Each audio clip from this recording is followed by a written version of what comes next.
एक बार की बात है। चंदा नाम का एक व्यक्ति था। वह अपनी कंजूसी के कारण भगवान की पूजा अर्चना भी नहीं करता था। उसे लगता था कि पंडित उससे कुछ मांग ना ले, और लोगों से भी ज़्यादा नहीं मिलता था कि कोई उससे सहायता ना मांग ले। ए जी, हम लोग संगम नगरी प्रयागराज में रहते हैं, फिर भी कभी स्नान करने नहीं जाते आप। हमारी आधी उम्र तो बीत चुकी है, कम से कम एक बार तो स्नान कराइए। अरे भाग्यवान, कहाँ और क्यों फंसा रही हो मुझे? मैं यदि स्नान करने गया और कोई साधु मिल गया तो क्यों दान दक्षिणे के चक्कर में फंसूं मैं? तुम भी ना क्यों फालतू के बातों में उलझी हुई हो और मुझे भी उलझा रही हो। नहीं, ये सही नहीं है जी।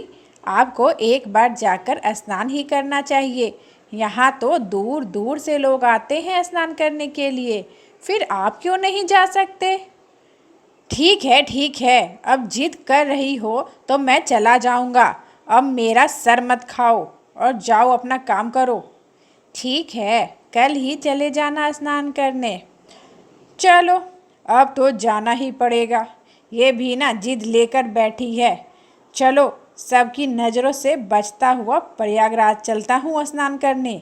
हाँ, रात के समय कोई ब्राह्मण ही नहीं होगा। मैं रात को जाऊँगा स्नान करने। चलो, स्नान तो हो गया, अब धीरे धीरे घर निकल लेता हूँ, कोई देख ना ले मुझे यहाँ। हर हर महादेव, हर हर महादेव। बेटा, कुछ दे दो, 2 दिन से भूखा हूँ, कुछ तो दे दो। अरे, ये बाबा कहाँ से आ गया? जिस बात का डर था वही हुआ। ये बाबा कहाँ से आ गया? मेरे पास तो कुछ भी नहीं है, आप आगे जाइए। बेटा, कुछ तो दे दो, 2 दिन से भूखा हूँ बेटा, कुछ मदद करो। अरे कहाँ ना, मेरे पास कुछ नहीं है, आप जाइए।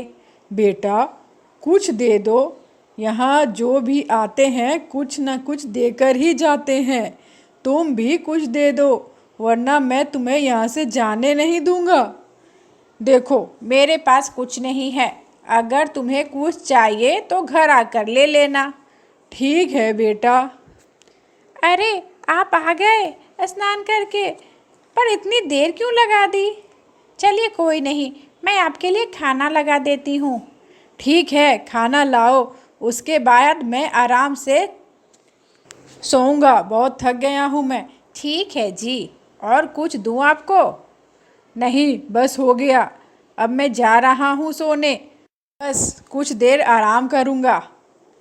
ए जी, दरवाजे पर कोई ब्राह्मण आया है, आपको बुला रहा है, कुछ दक्षिणा भी मांग रहा है, बोल रहा है आपने ही उसे बुलाया था। ये साधु तो पीछा ही नहीं छोड़ रहा है मेरा। बोल दो उसे मैं घर पर नहीं हूँ। बाबा जी, वो घर पर नहीं है, आप बाद में आइएगा। अरे, कितनी बार आऊँगा, मैं यहीं पर इंतज़ार कर लेता हूँ। ए जी, वो ब्राह्मण तो द्वार पर ही बैठा है, आपका इंतजार कर रहा है, बोल रहा है आपसे मिलकर ही जाएगा। अब क्या करूं, ये साधु तो 2 दिन से द्वार पर ही बैठा है, इसे तो कुछ न कुछ देना ही पड़ेगा। हाँ, अब तो ये कंजूसी छोड़िए और साधु को कुछ दान दे दीजिए। लगता है भगवान स्वयं आपकी परीक्षा लेने आए हैं। अब तो आप अपना हठ छोड़ दीजिए। हाँ, तुम सच बोल रही हो, चलो उस साधु को अंदर लेकर आते हैं। बाबा जी आइए, आप अंदर आइए।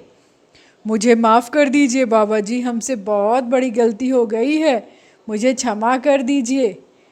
बस, मैं तो सिर्फ तुम्हारी परीक्षा लेने के लिए यहाँ तक आया था, मांगो, जो वरदान मांगना है मांगो। अरे, ये तो स्वयं भगवान विष्णु आए हैं हमारे घर में। प्रभु, सब कुछ तो है आपका दिया हुआ, बस अपना आशीर्वाद और अपने चरणों में थोड़ी सी जगह दे दीजिए प्रभु, और हमें माफ़ कर दीजिए प्रभु। तथास्तु।